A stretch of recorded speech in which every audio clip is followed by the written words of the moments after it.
Hi everybody, this is the Baseball HUD, the amazing, spectacular, terrific, the great one, the people's champion, your host, HUD, and welcome back to another visit to the insane asylum known as WFAN. They're coming to take me away, ha-ha, they're coming to take me away, ho-ho, hee-hee, ha-ha, to the funny fun. And welcome back to the Baseball HUD 3. Hopefully you like this video and hit that subscribe button. I had a lot of fun here at the HUD, because this channel is doing so well. And of course, we like talking about WFAN. It seems that Craig Carton is not going to be. He wants to break bread with Mike Francesca. I would mention, did anybody bring him bread with a nail file in it when he was in prison? When he was in federal prison for that time. I guess he wasn't getting a visit from radio legend Mike Francesca. I guess he wasn't getting that. Yeah, he wasn't getting that. Getting regular visits from the Pope of Sports. But I guess this came up. I thought this was kind of interesting to talk about here at the Baseball HUD 3. And of course, I need to hit the subscribe button and like this video. And of course, send me a super thanks because I'm such a wonderful person. I need all the support. I need all the help I can get. But here we go from Oval Announcing. Craig Carton opened to Breaking Bread with Mike Francesca. Now, they've been wanting to break bread over their heads.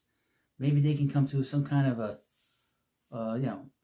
some kind of peace. But here's the thing. Francesca does not have to do this. He does not have to meet with this clown. I will say this one thing. Watch your wallet. On the air, off the air, his house, my home, your house. I've said yes to that 20 times over.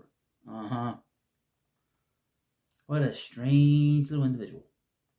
If Mike Francesca is willing, Craig Carton maintains he's open to bridging one of the biggest gaps in New York sports radio history. Francesca and Carton have long been radio enemies, even though they're out there tenure on the same team as pillars at WFAN. Carton has often told the story of Francesca predicting his morning radio show with Norman Esiason wouldn't last a year, which seemingly set the relationship off on the wrong foot. I would mention, move on. It did end abruptly. We will say that. And the second time ended abruptly. The third time will end abruptly, even more so. In the following years, the relationship never recovered. Carton often mocking Francesca, and Francesca attempting to exude arrogance over the station's thriving morning show. Fast forward, now I'm a little tongue-tied. Fast forward nearly 2 decades.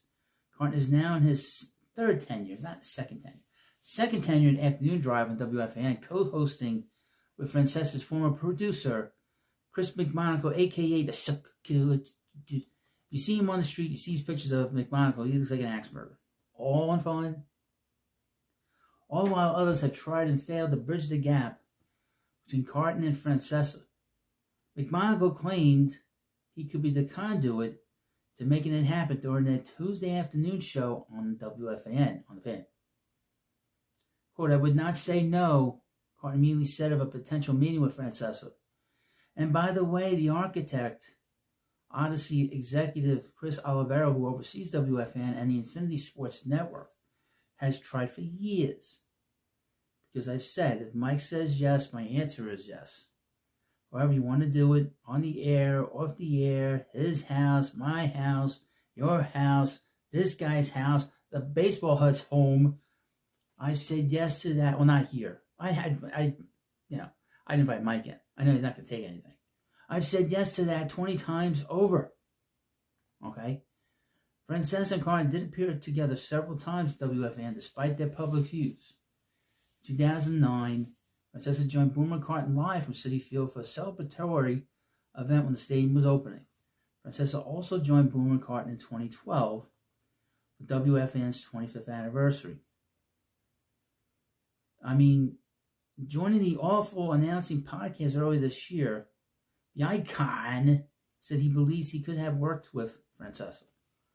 Quote, it would have been a great show for about a month. And then it just would have exploded for sure. Either he would have wanted to kill me, I would have wanted to kill him. But as a radio guy, he and I don't have to like each other personally. I respect the career. I respect the success, and he and I will never break bread together. I can tell you that. Well, he seemed to be very focused on this. This really bothers him. This really bothers him. It might never happen. I mean, this is like 19 years of this, folks. And it still bothers him. It might never happen, but Carton is at least willing to admit he's open to breaking bread with Francesca. Now it's on Francesca to be similarly amenable. The problem is there's really no need for Francesca to bridge that gap, since he's no longer on the same team as Carton and doesn't really have a relationship with WFAN or his afternoon show. Long-time WFAN listeners, however, would certainly be interested in seeing it happen. But don't expect it. I'm not interested. I'm sort of a half listener. I'm a half listener. Can you be a half listener? I'm a half listener. I'm not interested in this. Who the hell cares? The only person that cares is Craig Carton. He's the only one who cares about this. This is him, wanting this show that he made. Oh, I made it, Mike. I made it. Let's break bread. Let's have dinner together. Oh, this is so gay. I know he's not, one of those. But geez, who cares? Move on with your life. Move on. Stop obsessing. Stop obsessing, man. This is the kind of obsession that got him in trouble. This obsessive compulsive behavior that made him become like a wanted criminal. I mean, really. Francesca said something negative about him, 20 years ago. Who knew that show was going to be any good? Or at least survive? I didn't survive that long anyway. He got arrested. It lasted about 9-10 years, and then he got arrested. And then he quit. Let's point that out. He didn't get fired from WFAN. He quit. He could have done... shouldn't have quit. He should have did the show from prison. Prison's pretty lenient. It's not that difficult. I mean, he could have done different shows, I mean, you could have had a situation where, with boomers, in the studio, and where they used to be, in Astoria, and they could have had, Carton some federal penitentiary, with the headphones on, and, somebody get sodomized. I mean, not getting sodomized. I mean, really bad stuff going on behind him. That'd be great. That'd be great TV. And Carton would have like be a third host on that show. We don't want to get into what the guy is. Some guy that was like an axe murderer. But that would be awfully fun, wouldn't it? But he didn't do that. He quit. Then he comes back after getting out of the clink. And he starts working with Uneven Evan, that poor guy. Uneven Evan is so like traumatized after working with him for a few years, he didn't want him back. Because he could have taken him back. He could have, stayed with them. But Uneven Evan didn't want to be a sidekick anymore. I don't blame him. Because he wasn't a sidekick with that nutjob Joe Beningo. Yeah. Now, I would mention, I do not hate Craig Carton. I pity him. I pray for him every day. That the next time he gets, pinched, it won't be for as long. It won't be as harsh. And, of course, like I said, I only hate one person at that radio station. That's Joe Beningo. That's it. I'm cool with Craig Carton. Just keep his nose clean. No gamble. We'll see about that. That we'll never know. Because nobody knew. I mean, really, let's be honest. This came out of nowhere when he got pinched. Nobody knew that he was going to be arrested. That came out of, this was like the biggest surprise. I wish I had a channel back then in 2017. I would have covered this and just, getting the marshmallows out. Because he's one of these other guys that I don't get the fascination. What fascination radio people have with him. The other guy is Sid Rosenberg. That's the other guy I don't get when it comes to being on the radio. Because I've been, watching and listening to radio shows since I was a little hut, And you know town when you see it. And you know town when you hear it. Mike Francesca, Christopher Mad-Dog Russo, Howie Rose.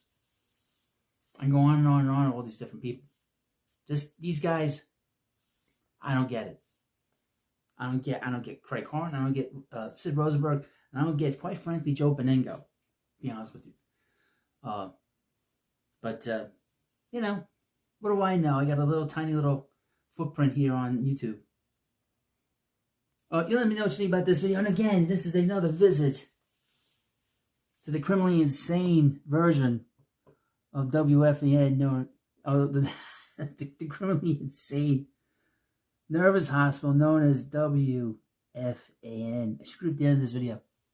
They're coming to take me away, ha ha. They're coming to take me away, ho ho, hee hee, ha ha, to the funny fun.